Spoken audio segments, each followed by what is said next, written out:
The security camera feed flickered on my phone screen at 11:47 p.m., casting blue light across my face in the dark living room. I'd been sitting here for 3 hours, waiting. The Victorian house creaked around me like an old ship, every settling beam a whisper of secrets. Outside, fog rolled in from the Atlantic, wrapping our neighborhood in Littleport like a shroud. Ember thought I was asleep upstairs. She was wrong about a lot of things. I heard her heels clicking on the hardwood above, the expensive ones she'd bought last month with money from our joint account. The same account that showed mysterious charges at restaurants I'd never been to, hotels I'd never seen. The clicking stopped at our bedroom door, then started again, softer now. She was trying to be quiet. Too late for that, sweetheart. My phone buzzed with a motion alert from the front door camera. There she was, my wife of 15 years, tiptoeing down our front steps like a teenager sneaking out. She wore the black dress I'd bought her for our anniversary, the anniversary dinner she'd canceled because of a client emergency. I stood up from my chair, joints protesting. 44 years of construction work and running a small security installation business had left their mark. But my mind was sharp as ever. Sharper, maybe. Sharp enough to see what was coming next. Ember reached the driveway and stopped, checking her phone. The porch light caught her blonde hair, still perfect despite the late hour. She'd always been beautiful, the kind of woman who turned heads at the grocery store, the kind of woman who knew it. A pair of headlights swept across our street. A silver BMW pulled up to the curb, engine purring like a satisfied cat. I didn't need to see the license plate. I already knew who was driving. Hayes Rellin, mortgage broker, married father of 2, and apparently my wife's new hobby. I walked to the front window and cracked it open, just enough to catch their voices. The fog muffled sound, but my security system had excellent microphones. Everything was being recorded to the cloud storage Beck had set up for me last month. Beck Darren, my oldest friend, and the best tech guy in 3 counties. He'd been suspicious of Ember's behavior before I was. Trust but verify, he'd said when he installed the upgraded system, especially when trust starts feeling like stupidity. Ember slid into the BMW's passenger seat. Through my phone app, I could hear their conversation clearly. "I thought you weren't coming," Hayes said. His voice had that smooth quality that probably worked well on loan applications and apparently on other men's wives. "I had to wait for him to fall asleep," Ember replied. "He's been acting strange lately, watching me. Maybe he knows something." "Marlo, please, he can barely figure out the coffee maker. Besides, what's he going to do? He needs me more than I need him." I felt something cold settle in my chest. Not anger. Anger was hot and messy. This was calculation. "Where are we going?" Ember asked. "That place on the cliffs, room 237, I already checked us in." "What about your wife?" "Shay thinks I'm at a conference in Portland. She won't call." The BMW pulled away, taillights disappearing into the fog. I watched until they were gone, then closed the window. The house felt different now, emptier but also cleaner somehow, like a fever breaking. I walked to the front door and flipped the deadbolt. Then I went to the back door and did the same. The sliding door to the deck got the security bar treatment. Old habits from my construction days. Always secure the site before leaving. But I wasn't leaving. I was just getting started. My workshop in the basement had everything I needed. Computer, printer, burner phone Beck had given me for emergencies. The main security console with feeds from 12 cameras around the property, and a file cabinet with copies of everything. Bank statements, credit card bills, phone records, photos. I'd been gathering evidence for 2 months, ever since I'd noticed Ember's new habits. The late-night client calls. The sudden interest in yoga classes that never seemed to make her more flexible. The way she'd started doing laundry separately, claiming my work clothes were too dirty to wash with hers. The truth was simpler. She didn't want me to smell another man's cologne on her clothes. I pulled up the recordings from tonight and saved them to a thumb drive. Then I created a new email account, something anonymous but professional. The message was simple. Mrs. Relin, I thought you should know where your husband spent tonight. The attached video explains everything. A concerned neighbor. I attached the file and hit send. Before we dive deeper into this story, I have one small request. Please subscribe, drop a like, comment, and hit that hype button to boost this channel so more people can discover these incredible Reddit stories. Then I created another message for Ember's parents, Fina and Rowan Marin. They'd never liked me, thought their precious daughter had married beneath her station. Fina especially enjoyed reminding me that I was just a contractor, while their daughter was building a real estate empire. Mr. and Mrs. Marin, ask your daughter where she spent tonight. The video tells the whole story, someone who cares about the truth. Send. I leaned back in my chair and checked the time. 12:43 a.m. By morning, the truth would be spreading like fog across Littleport. But unlike fog, this wouldn't lift when the sun came up. My phone rang. Beck's number. You okay, Marlo? The motion sensors have been going crazy. I'm fine. Better than fine, actually. Ember just walked out. For good? She doesn't know it yet, but yeah. I told her if she walked out, we were done. She made her choice. What do you need me to do? Change the locks tomorrow morning, all of them, and make sure the security system only responds to my codes now. Consider it done. You sure about this? I looked at the computer screen, where the video of my wife climbing into another man's car played on loop. Her laughter echoed through the speakers as Hayes whispered something in her ear. I've never been more sure of anything in my life. All right then, let's give her a proper send-off. I hung up and walked upstairs to our bedroom. My bedroom now. Ember's clothes covered the bed, rejected outfits from her careful selection process. I gathered them up and dumped them in a laundry basket, then carried it down to the living room. By the front door, I stacked the basket with her purse, the one she'd left behind in her hurry. Her house keys went on top. Everything she'd need when she came home to find herself locked out. The fog was thicker now, pressing against the windows like curious fingers. Somewhere out there, Ember was probably telling Hayes how easy this was, how I'd never suspect anything, how I was just a simple contractor who worked with his hands and never thought too hard about anything complicated. She was wrong about that too.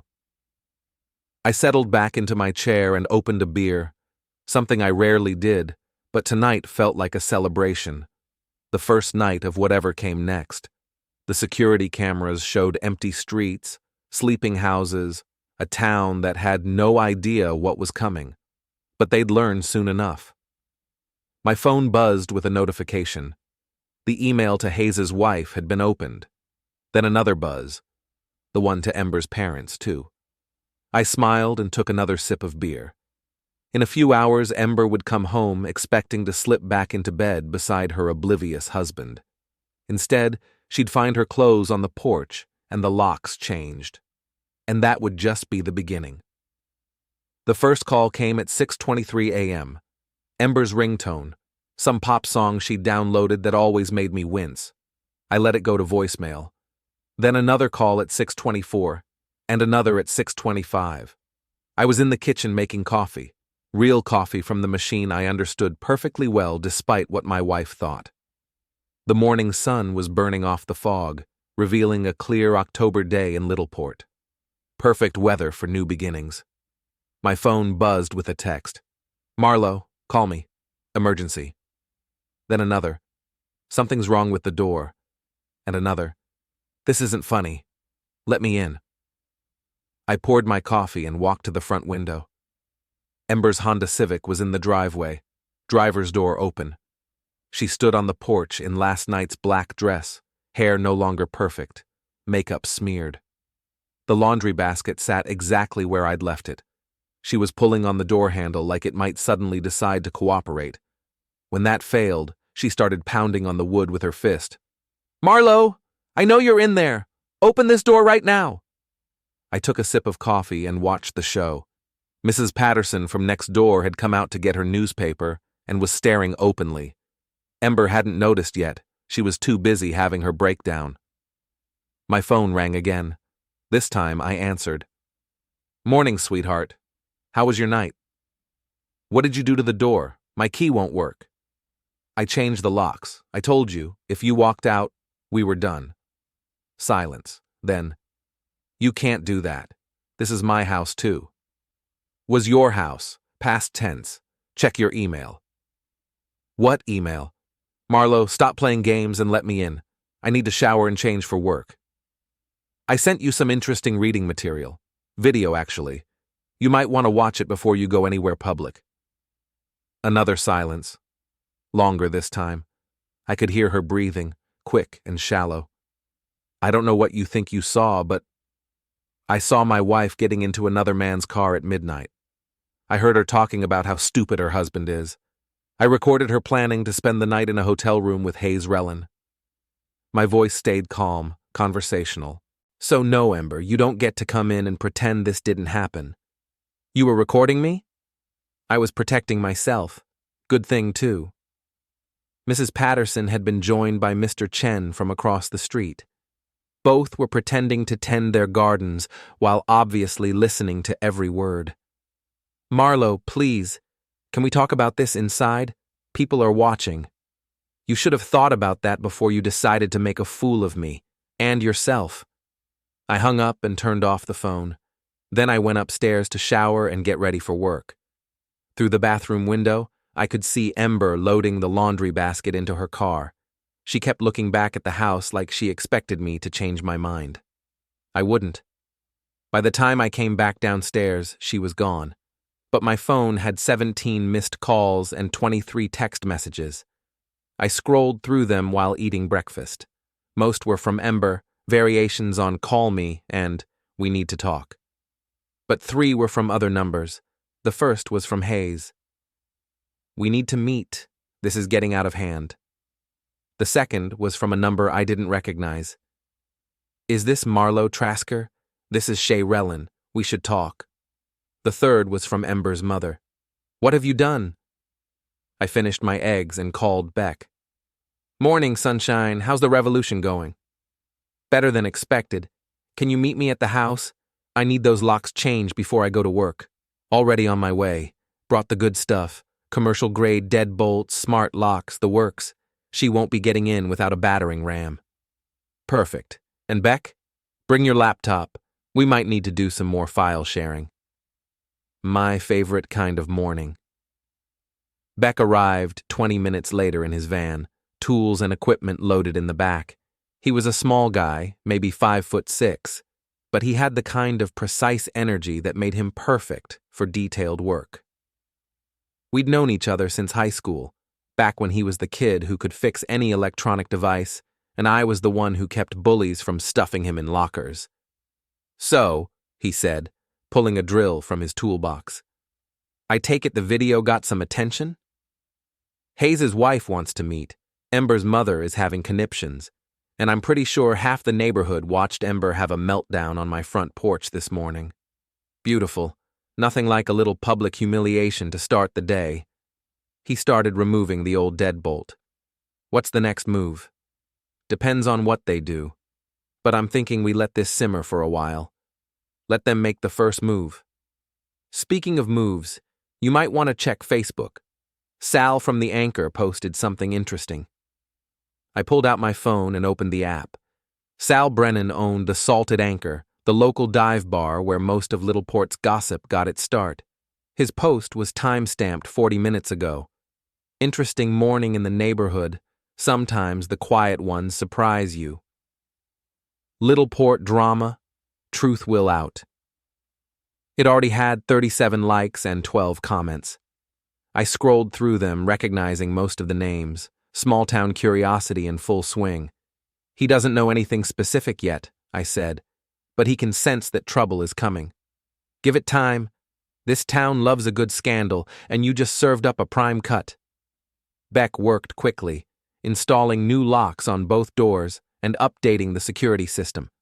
While he worked, I called my office and told Jenny, my assistant, that I'd be in late. Then I sat down to plan my next move. The truth was, I didn't want to destroy Ember completely. 15 years of marriage meant something, even if it meant more to me than to her. But I wasn't going to be anyone's fool either. She'd made her choice when she walked out that door. Now she had to live with the consequences. My phone buzzed. A text from an unknown number. "This is Shay Rellin. Can we meet today? I think we have a lot to discuss." I stared at the message for a long moment. Hayes's wife. The other injured party in this mess. Meeting with her felt like crossing a line. But then again, Ember had crossed that line first. I typed back, "Coffee shop on Main Street, 2 p.m. Her response came immediately, "I'll be there." Beck finished with the locks and started packing his tools.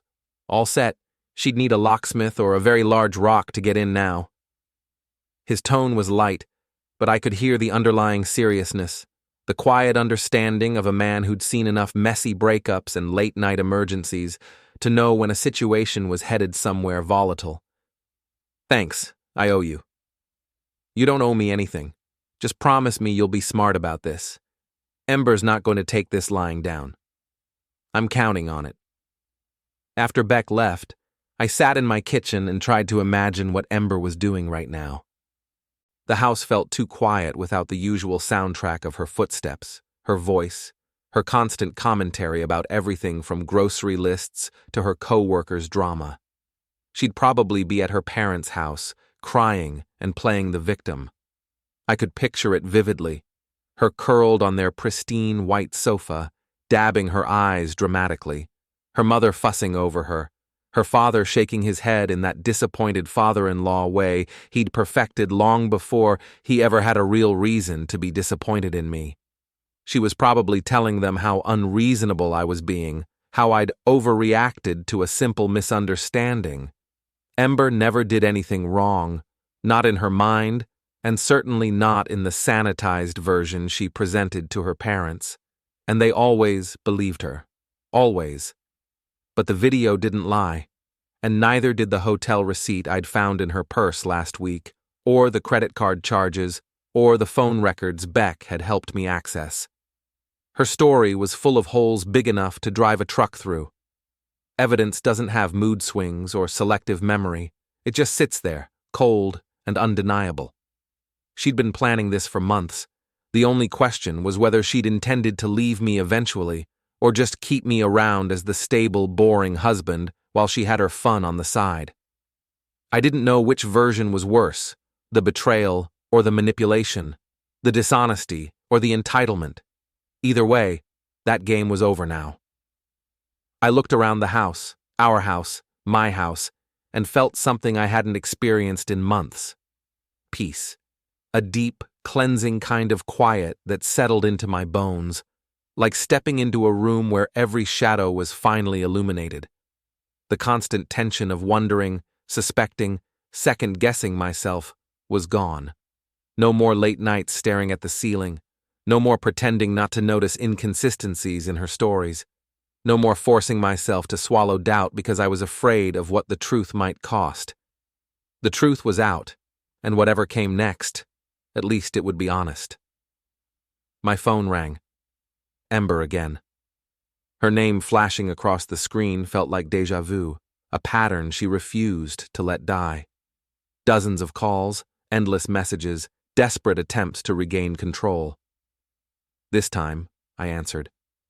"Have you lost your mind?" she said without preamble. Her voice was sharp, brittle, like glass on the verge of shattering. "My mother is hysterical. She's threatening to call the police." "And tell them what? That her daughter got caught cheating and her husband changed the locks? I'm pretty sure that's legal. You recorded me without my consent. That's illegal." "Actually, it's not. Massachusetts is a two-party consent state for phone calls, but video surveillance of your own property is perfectly legal. I checked with a lawyer." Another lie, but she didn't need to know that. Sometimes confidence was better than facts, and the simple truth was, I didn't fear a legal battle anymore. I had more evidence than she had excuses. "What do you want, Marlowe?" she demanded, her tone shifting from outrage to something softer, more calculating. I want you to understand that actions have consequences. You walked out. I told you what would happen if you did. I needed some space, some time to think. In Hayes Rellin's hotel room, silence. The kind of silence that admits guilt without a word. That's what I thought. Ember, we're done. Really, truly done. You can come get your things when I'm not here. But this marriage is over. You can't just decide that by yourself. Watch me. I hung up and turned off the phone again. The kitchen felt even quieter now, but the quiet didn't suffocate me anymore. It grounded me. For the first time in a long time, I wasn't reacting to Ember's chaos. I wasn't playing defense. I wasn't begging for clarity or pretending things would get better. I was choosing my own life. Then I grabbed my keys and headed for the door. I had a business to run, and sitting around waiting for the next crisis wasn't going to pay the bills. But first, I had a meeting with Hayes Rellin's wife. And something told me that conversation was going to be very interesting indeed. The coffee shop on Main Street was busy with the lunch crowd when I arrived at 1:55 p.m. I chose a corner table with a clear view of the entrance and ordered black coffee from Rita, who'd been working here since I was in high school. "You look tired, Marlo," she said, setting down the mug. "Everything okay?" "Just some changes at home. Nothing I can't handle." She nodded knowingly. In a town like Littleport, Rita probably knew about my situation before I did. Bartenders and waitresses were the real information network in small towns. At exactly 2 p.m., a woman walked through the door. I recognized her immediately from the photos on Hayes' Facebook page. Shay Rellin, 38, brunette, wearing jeans and a sweater that probably cost more than I made in a week. She looked around the coffee shop with the careful attention of someone entering enemy territory.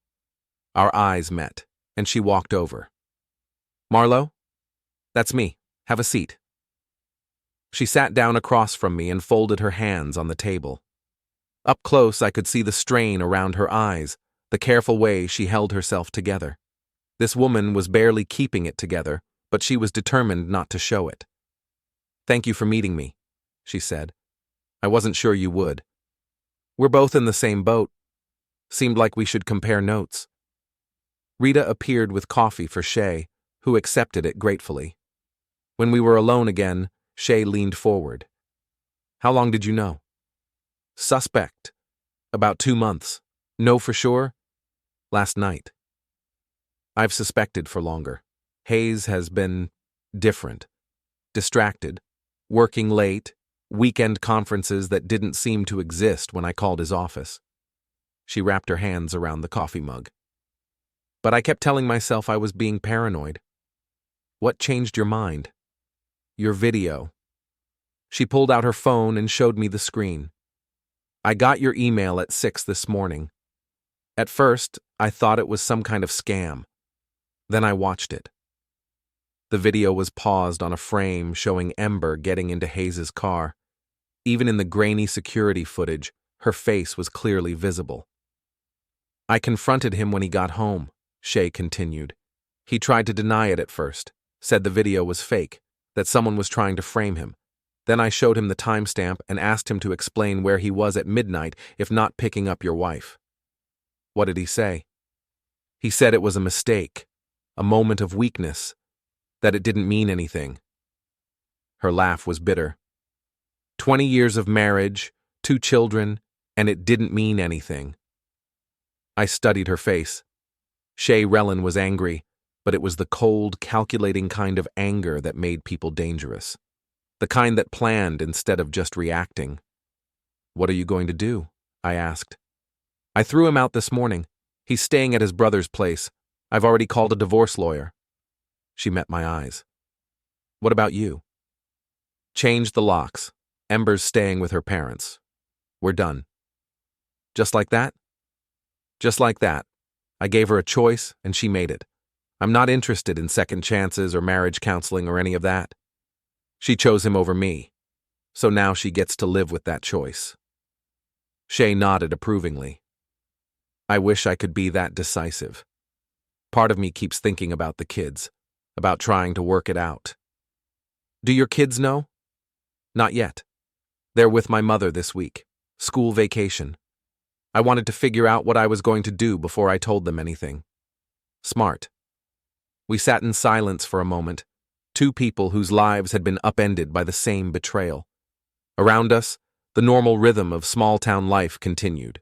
People ordering coffee, discussing weekend plans, complaining about the weather. It felt surreal. "Can I ask you something?" Shay said. "Sure." "Are you angry?" I thought about it. Not angry, exactly. Disappointed. Relieved, maybe. I've been walking on eggshells for months, wondering what I was doing wrong, why Ember seemed so unhappy. Now I know it wasn't about me at all. Hayes said it was my fault, that I'd been distant, that we'd grown apart. She shook her head. Maybe that's true, but it doesn't excuse what he did. Nothing excuses what they did. My phone buzzed with a text. I glanced at it and saw Beck's name. Check Facebook. Sal's stirring the pot. I opened the app and found Sal's latest post. Word on the street is that some folks in town are learning that secrets don't stay secret forever. The anchor is open for anyone who needs a drink and a sympathetic ear. Truth hurts. The comments were already pouring in. I recognized most of the names, neighbors, customers, people I'd known for years. Small-town gossip at its finest. "Social media?" Shay asked, noticing my expression. "The local bartender is having some fun with our situation. Nothing specific, but enough to get people talking." "Is that good or bad?" "Depends on your perspective. Ember hates being the center of attention unless it's for the right reasons. This definitely isn't the right reasons." Shay smiled for the first time since she'd sat down. "Hayes is the same way. He's very concerned about his professional image. A cheating scandal won't be good for business." "Maybe that's something we should keep in mind." "What do you mean?" I leaned back in my chair, thinking. They humiliated us, made us look like fools. Maybe it's time they understood how that feels.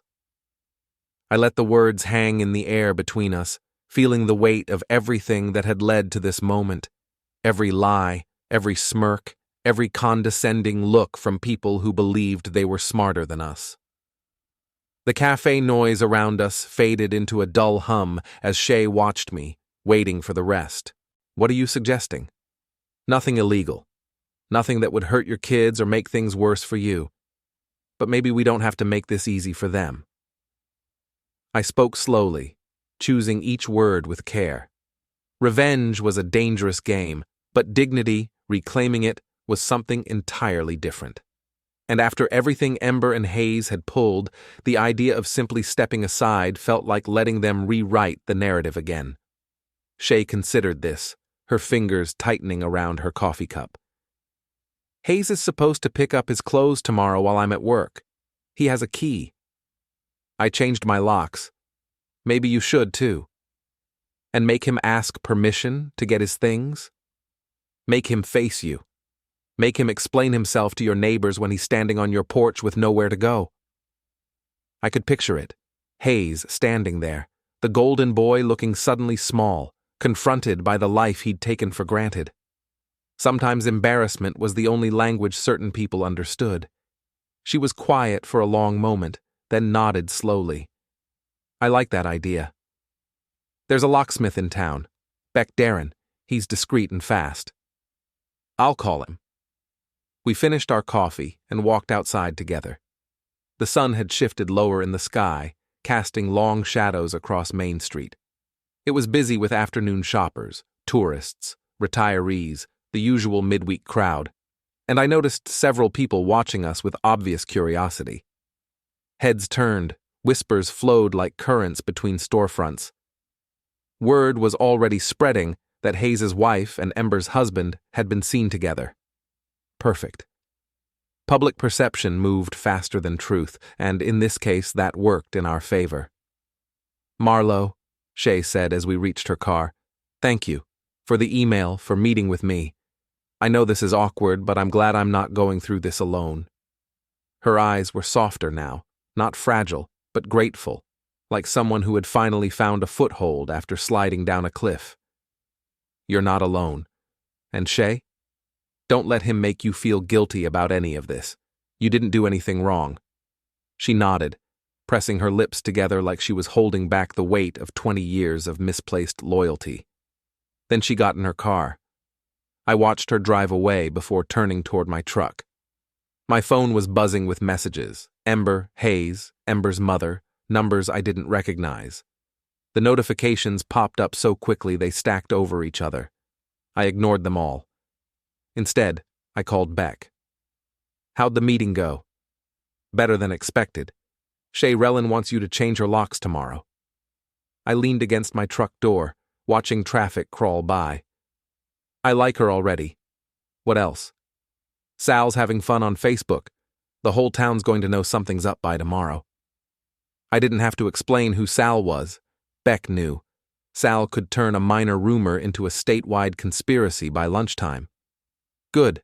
Nothing like public pressure to keep people honest. "Beck, I need you to do something else for me." "Name it." "That security footage from last night. Can you clean it up? Make it clearer?" "Already done. Why?" "I might need to share it with a wider audience."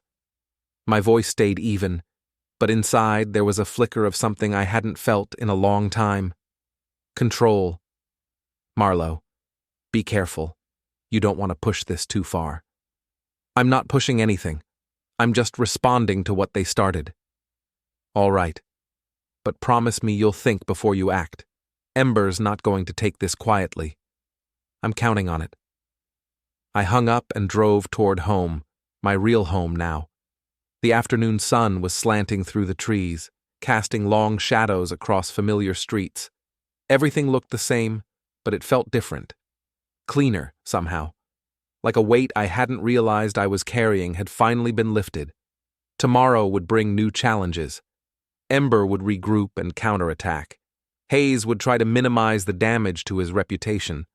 The whole town would be watching to see what happened next. But for the first time in months, I felt like I was in control of my own life. And that feeling was worth whatever came next. Saturday morning brought the kind of crisp October weather that made Littleport look like a postcard. The annual Harvest Festival was in full swing by 10 a.m., with craft booths and food vendors filling the town square.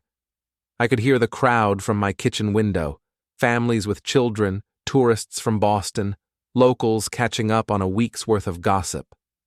Perfect timing. I'd spent Friday evening preparing, with Beck's help. The festival committee had asked me to help with the sound system setup, same as every year. What they didn't know was that this year's system included a few modifications. "You sure about this?" Beck asked as we loaded equipment into my truck. "Once you do this, there's no taking it back." "I'm sure. Ember wants to play games? Let's play." The truth was, Ember had forced my hand.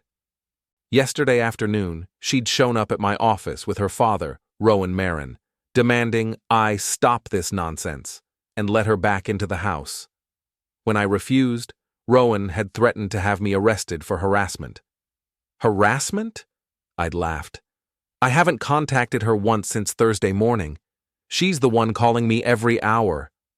"You've humiliated our family," Rowan said in his pompous lawyer voice.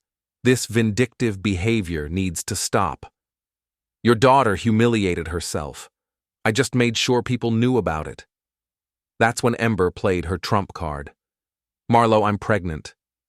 The lie hung in the air between us like smoke. I looked at her face, the careful expression of vulnerability, the way she touched her stomach protectively. She was good. I'd give her that. "Congratulations," I said. "I hope Hayes is excited." Her mask slipped for just a second, long enough for me to see the rage underneath. "It's yours, you idiot." "No, it's not. We haven't been intimate in 6 weeks, and you've been on birth control for 3 years. Try again." That's when she'd stormed out, threatening to make me pay for my stubbornness. Rowan had followed, muttering about lawsuits and restraining orders. So here we were, Saturday morning, with half the town gathered in one place, and my wife planning some kind of public confrontation. If she wanted a scene, I'd give her one she'd never forget. The festival was already crowded when I arrived. I parked near the bandstand and started unloading equipment, nodding to neighbors and customers who stopped to chat. Everyone was carefully casual, fishing for information about my situation without asking directly. "How's Ember doing?" asked Mrs. Patterson from next door. "Haven't seen her around lately." "She's staying with her parents for a while," I said, taking some time to think about things. "Oh, well, I hope everything works out." Translation: I hope you'll tell me what's really going on so I can be the first to spread it around town. By noon, I had the sound system running perfectly. The festival committee was pleased. Crystal clear audio, no feedback, excellent coverage of the entire square. What they couldn't see was the wireless receiver Beck had built into the main amplifier, or the tablet hidden behind the control booth. "Testing, testing," I said into the microphone. My voice echoed across the square, drawing applause from the crowd. "Looks like we're all set for this afternoon's entertainment." That's when I saw them. Ember and Hayes were standing near the craft booths, trying to look casual. She wore a sundress that showed off her figure, hair and makeup perfect as always. He was in khakis and a polo shirt, the uniform of men who thought they were more important than they were. They were putting on a show, laughing together, touching casually, making sure everyone could see how happy they were. The message was clear. We're not ashamed of anything. We're in love, and if Marlowe can't handle it, that's his problem. I had to admire the strategy. In a small town, controlling the narrative was everything. If they could make this about true love conquering a bad marriage, they might actually come out looking sympathetic. Too bad I had other plans. My phone buzzed with a text from Beck. "They're here. You see them?" I looked around and spotted him near the food trucks, laptop bag slung over his shoulder. He gave me a subtle thumbs up. "I see them. You ready?" "Born ready. Just say when." I watched Ember and Hayes work the crowd, stopping to chat with people I'd known for years. She was good at this, the concerned wife trying to save her marriage, the victim of an unreasonable husband who'd overreacted to a simple friendship. But I noticed something else. People were polite, but not warm. Conversations were shorter than usual. A few people actually walked away when they approached. Word had gotten around. Maybe not the full story, but enough to make people uncomfortable. In a town like Littleport, reputation was everything, and theirs was already damaged. Time to finish the job. I walked to the microphone and tapped it for attention. "Ladies and gentlemen, if I could have your attention for a moment. Before we start this afternoon's music, I wanted to share something with all of you." The crowd turned toward the bandstand. I could see Ember's face in the audience, her expression shifting from confusion to alarm as she realized what was happening. "Many of you know that my wife and I are going through some difficulties right now. There's been a lot of speculation, a lot of rumors, and I think it's time everyone knew the truth." "Marlowe, don't." Ember's voice carried across the square, but I ignored her. "The truth is, some people in this town have forgotten what commitment means. They've forgotten that marriage is about more than just staying together when it's convenient." I nodded to Beck, who was already pulling out his laptop. "So I thought you might like to see exactly what happened Thursday night, when my wife decided our marriage wasn't worth fighting for." The large screen behind the bandstand, normally used for displaying sponsor logos, flickered to life. The security footage was crystal clear. Ember sneaking out of our house, getting into Hayes' car, their conversation about how stupid I was. The crowd went silent. You could hear children playing in the distance, the sound of traffic on Main Street, but the festival square was completely quiet. Ember pushed through the crowd toward the bandstand. "Turn it off. You have no right." "I have every right," I said into the microphone. "This is my property, my security system, my wife sneaking out to meet another man." Hayes tried to follow her, but people were staring at him now, recognition dawning on their faces. Someone in the crowd started laughing. Not mean laughter, but the kind of nervous giggling that happens when people don't know how else to react. "This is harassment." Ember reached the edge of the bandstand. "I'm calling the police." "Go ahead. but you might want to watch the rest first. The video continued, showing their return at 3 a.m., Ember's careful attempt to sneak back into the house. Then it cut to the next morning, her pounding on the door, screaming at me to let her in, the neighbors watching from their yards. "Ladies and gentlemen," I said, "I present to you the end of my marriage, not with a whimper, but with a walkout." The crowd was starting to murmur now, voices rising as people processed what they'd just seen. I caught sight of Sal from the anchor, grinning broadly as he filmed everything on his phone. This would be all over social media within the hour. Ember climbed onto the bandstand, her face twisted with rage. "You bastard! You planned this! I planned to trust my wife. You planned to cheat on me. I'd say your plan worked better." She swung at me, a wild slap that I easily avoided. The crowd gasped, and someone shouted, "Whoa!" Hayes finally made it through the press of people, grabbing Ember's arm. "Come on, we need to go. Now." But Ember wasn't done. "You think you're so smart? You think you've won something? Everyone in this town knows what you really are, Marlo. You're a loser, a nothing. I settled for you, and this is how you repay me? By refusing to be your fool? Yeah, that's exactly how I repay you." Hayes was pulling her away now, both of them pushing through a crowd that parted reluctantly. People were taking pictures, recording videos, calling friends who weren't there. I watched them go, then turned back to the microphone. "Sorry for the interruption, folks. Sometimes the truth needs to come out in the open.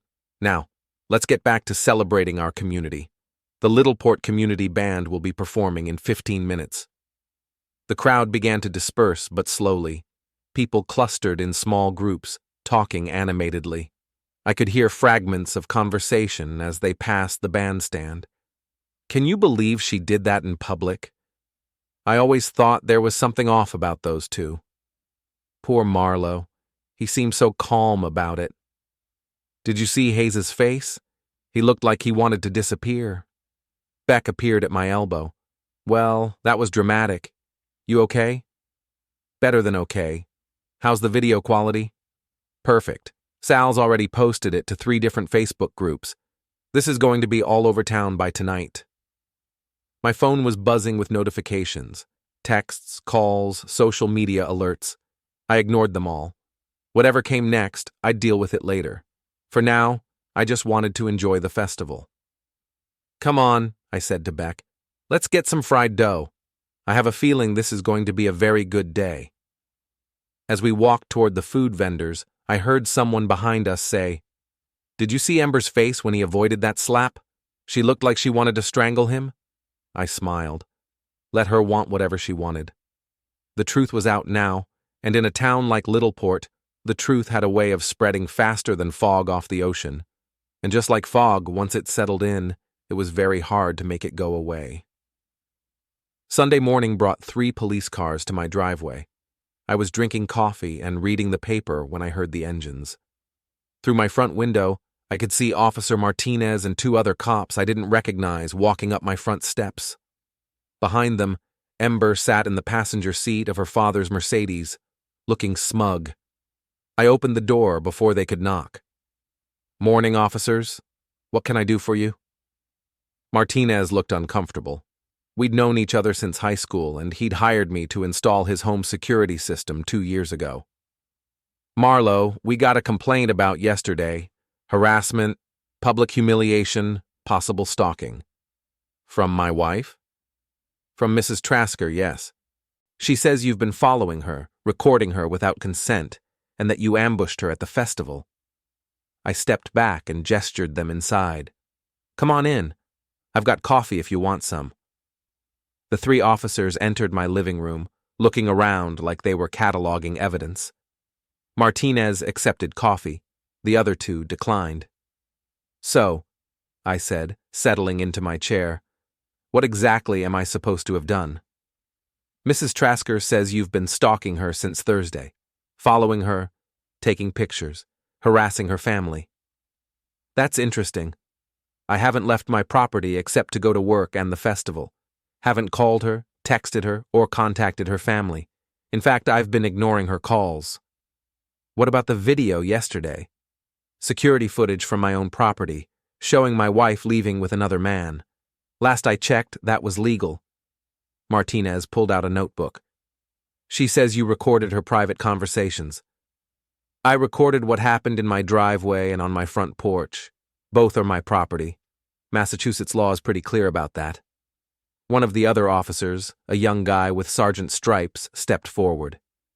Mr. Trasker, regardless of the legality, don't you think what you did yesterday was excessive? I looked at him for a long moment. Officer? Sergeant Collins. Sergeant Collins, my wife of 15 years has been having an affair for at least 2 months. She's been lying to me, stealing from our joint accounts, and making me look like a fool to everyone in town.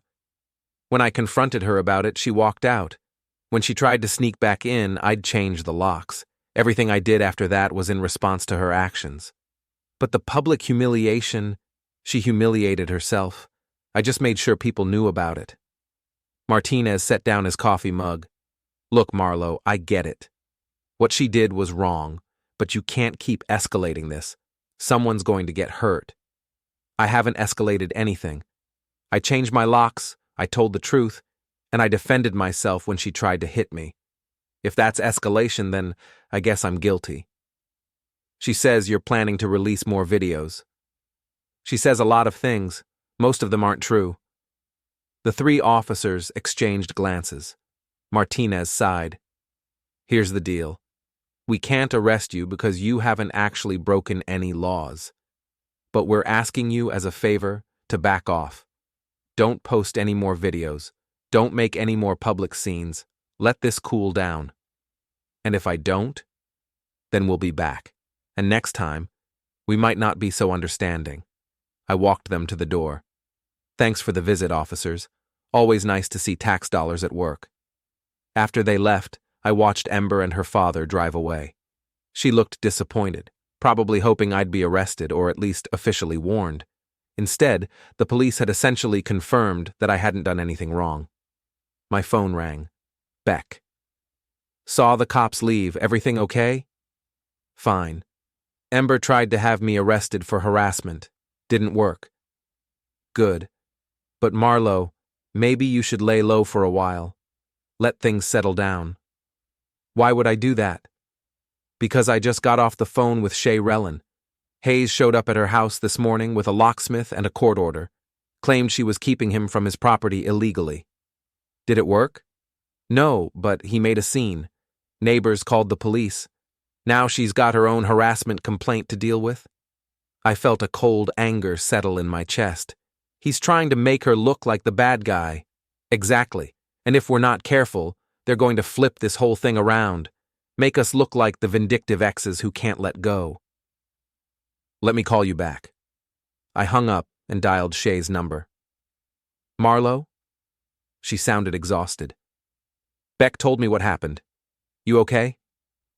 I've been better. Hayes is claiming I'm violating his rights by changing the locks. His lawyer says I can't keep him from his own house. What did your lawyer say? That Hayes is probably right. Technically, it's still his house too until the divorce is final. So what are you going to do? Let him back in, I guess. I don't have much choice. Maybe you do. Can you meet me somewhere? We need to talk. An hour later, we sat in my truck in the parking lot behind the marina. It was private, away from the curious eyes that seem to be everywhere in Littleport these days. They're coordinating, I said. The police visit this morning, Hayes's court order, the timing. They're working together. Ember and Hayes? Ember, Hayes, and her father. Rowan Marin knows every lawyer in 3 counties. He's probably the one who told Hayes how to handle the property issue. Shay stared out at the harbor, where a few late-season boats bobbed at their moorings. The wind off the water carried that early winter bite, the kind that made your eyes water if you looked into it too long. So what do? We stop playing defense and start playing offense. What do you mean? I pulled out my phone and opened the photo gallery, feeling the familiar weight settle in my chest. Beck's been busy. Turns out your husband and my wife have been planning this for a while. Even saying it felt surreal. like speaking someone else's tragedy aloud. I showed her the screenshots, text messages between Ember and Hayes going back 3 months, hotel receipts, restaurant bills, even photos they'd taken of each other. It was all there, like an archive of betrayal curated by two people who thought they'd never be caught. How did you get these? Ember used our shared iCloud account for backup. She never changed the password. I almost laughed at the absurdity of it, how the same system she relied on for convenience was now the thing exposing her secrets. Shay scrolled through the messages, her expression growing darker with each one. Her jaw tightened, then loosened, like she was fighting the urge to throw my phone directly into the harbor. Listen to this. Marlowe's so clueless, I could probably bring you home for dinner and he wouldn't notice. And this one. Shay's getting suspicious. We might need to speed up the timeline. Timeline for what? Keep reading. She scrolled down to a message from 2 weeks ago. Rowan says if we can prove Marlowe's unstable, I can get the house and most of the assets. Your divorce will be easier too if Shay looks like the wronged party. Her breath caught. Mine did too, even though I'd already seen it. Seeing someone else react made the cruelty hit harder. They were planning to frame us? Looks like it. Make us seem like the crazy, jealous exes while they rode off into the sunset together. The gall of it, rewriting the narrative so they could walk away unscathed, burned hotter the more I said it aloud. Shay's hands were shaking as she handed back the phone. I can't believe this. 20 years of marriage, and he was plotting against me. Her voice cracked on the last word, not from weakness but from the weight of accumulated years. Birthday dinners, shared homes, quiet mornings, all cheapened by a man who saw her as an obstacle. The question is, what do we do about it? We fight back. How? She was quiet for a long moment, staring out at the water as the tide shifted below us. In the faint reflection, her face looked carved from something harder than grief. When she spoke again, her voice was calm and determined. Hayes has a business reputation to protect. He's up for partner at his firm next month. A scandal like this could ruin that. What are you thinking? I'm thinking his clients might be interested to know that their trusted financial advisor has been lying to his own wife for months. If he'll lie to family, what else will he lie about? Her tone was steady, almost clinical, like she'd already accepted that the man she married had ceased to exist. That's a dangerous game, Shay. So is letting them destroy us. She turned to look at me, the wind lifting a strand of her hair as if punctuating her resolve. They want to play dirty? Fine, but they're not the only ones who can plan ahead. I studied her face. The broken, vulnerable woman I'd met at the coffee shop was gone. In her place was someone harder, more calculating, someone who'd been pushed too far and was finally pushing back, someone who'd realized that fairness meant nothing to people who saw kindness as a weakness to exploit. What do you need from me? Everything you have on them, messages, photos, financial records, and I need you to trust me. I can do that. Good, because tomorrow morning I'm going to pay a visit to Hayes's boss, and by tomorrow afternoon, this whole town is going to know exactly what kind of people we've been married to. As we drove back toward town, I felt something I hadn't experienced in days: anticipation. Ember and Hayes thought they were smart, thought they could manipulate the situation to their advantage. They were about to learn how wrong they were. Monday morning, I was installing a security system for the Hendersons when my phone started buzzing with calls. First Beck, then 3 numbers I didn't recognize, then Sal from the anchor. I let them all go to voicemail and focused on running cable through Mrs. Henderson's basement. You're very thorough, she said, watching me work. Not like that last contractor we hired. He cut corners everywhere. I don't believe in cutting corners. You do the job right the first time, or you do it twice. That's a good philosophy.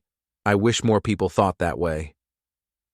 By the time I finished at the Hendersons, I had 17 missed calls and 26 text messages. Something big was happening. I sat in my truck and started listening to voicemails. Beck's voice.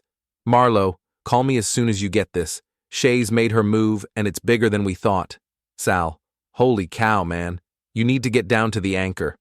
Everyone's talking about the news. A number I didn't recognize.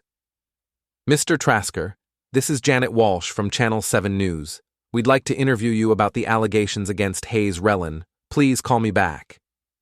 Channel 7. News? I called Beck immediately. Where have you been? He answered. All hell's breaking loose. What happened? Shay happened. She didn't just go to Hayes's boss. She went to the State Banking Commission, the Better Business Bureau, and 3 different news stations. Turns out Hayes has been doing more than just cheating on his wife. What do you mean? Embezzlement, fraud, client funds going into personal accounts. Shay found records going back 2 years. I felt my stomach drop. How bad is it? Bad enough that Hayes was arrested this morning. His firm fired him, froze his accounts, and issued a statement distancing themselves from his alleged criminal activities. And Ember? That's the best part. Guess who was listed as a beneficiary on one of Hayes's secret accounts? Guess who received several large transfers over the past 6 months? No. Oh yes. Your loving wife is now a person of interest in a federal fraud investigation. I sat in stunned silence, watching traffic go by on Main Street. This was bigger than a cheating scandal now. This was national news. Beck, I had no idea Shay was planning this. Neither did I. She's been busy. Turns out she's not just a housewife. She's got an accounting degree and 15 years of experience in forensic auditing. She knew exactly what to look for and where to find it. Where is she now? FBI field office in Boston giving a statement. She called me an hour ago to let us know what was happening. My phone beeped with another call. The display showed Rowan Marin. Beck, I've got to go. Ember's father is calling. Good luck. And Marlo? Don't say anything without a lawyer present. I answered the call. You son of a... Rowan's voice was shaking with rage. What did you do? Good morning to you too, Rowan. I didn't do anything. Don't lie to me. The FBI was at our house this morning. They took Ember's computer, her phone, boxes of financial records. They're treating her like a criminal. Maybe because she is one. She didn't know anything about Hayes's business dealings. Then she won't have anything to worry about. This is your fault. You and that vindictive woman you're working with, you planned this whole thing. Actually, I didn't. But I have to say, I'm impressed with the results. Rowan was sputtering now, threats and accusations pouring out in a stream of legal jargon. I let him vent for a minute, then interrupted. Rowan, let me explain something to you. Your daughter chose to have an affair with a man who turned out to be a criminal. She chose to accept money from him, money that was stolen from his clients. She chose to lie to me, to you, to everyone. I didn't make those choices for her. She's your wife. Was my wife. Past tense. And if you'll excuse me, I have work to do. I hung up and drove toward the anchor. If Sal was right, the whole town would be there, and I wanted to hear what people were saying. The bar was packed for 2 p.m. on a Monday.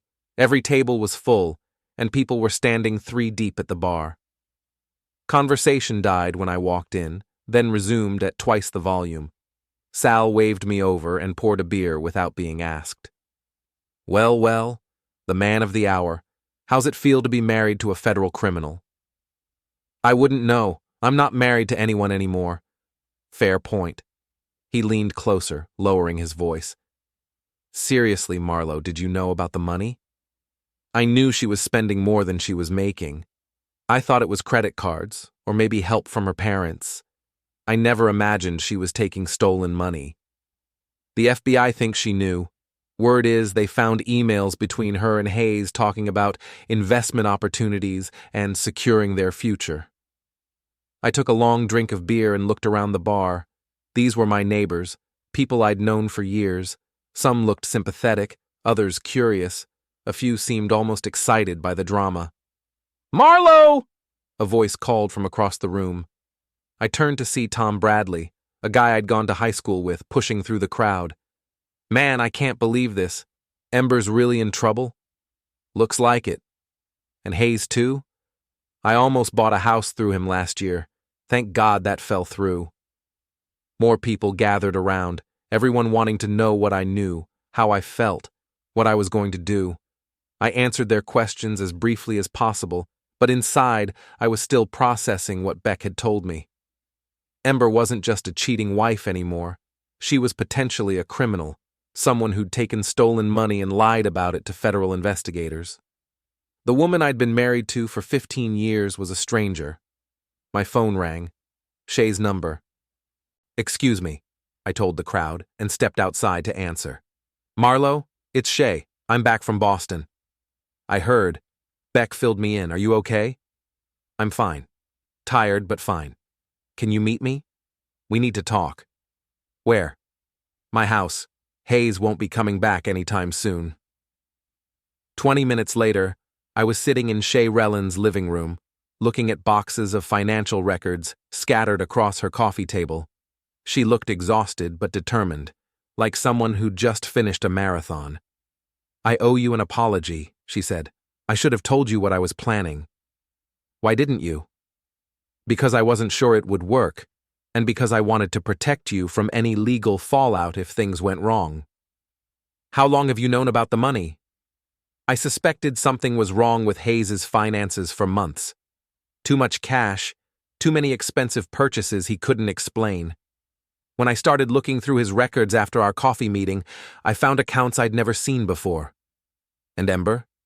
"She's been receiving regular transfers from Hayes for 6 months. Always the same amount, always the same day of the month. The FBI thinks it was payment for information." "What kind of information?" "Real estate information, property assessments, upcoming developments, zoning changes. Ember had access to all of it through her job." I felt sick.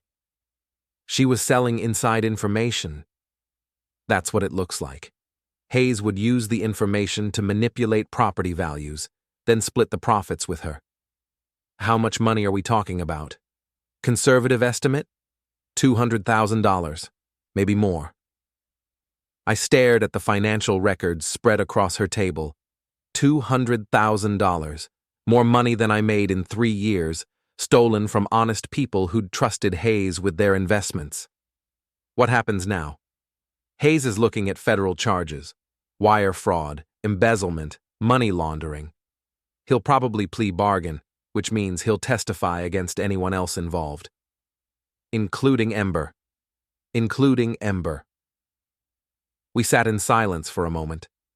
Outside, I could hear children playing in the yard next door, the normal sounds of suburban life. It seemed impossible that we were sitting here discussing federal crimes and prison sentences. "Shay, why did you do this? You could have just divorced Hayes quietly, taken half of everything and walked away." She looked at me with eyes that had seen too much in the past few days. "Because they weren't going to stop. The messages you showed me, the plans they were making, they were going to destroy us to protect themselves. I couldn't let that happen. And now? Now they're going to face the consequences of their choices, just like we've had to face the consequences of theirs." My phone buzzed with a text from Beck. "Turn on Channel 7.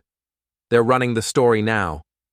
I showed Shay the message, and she turned on the television. The local news was just starting, and Hayes's arrest was the lead story. "Good evening, I'm Janet Walsh.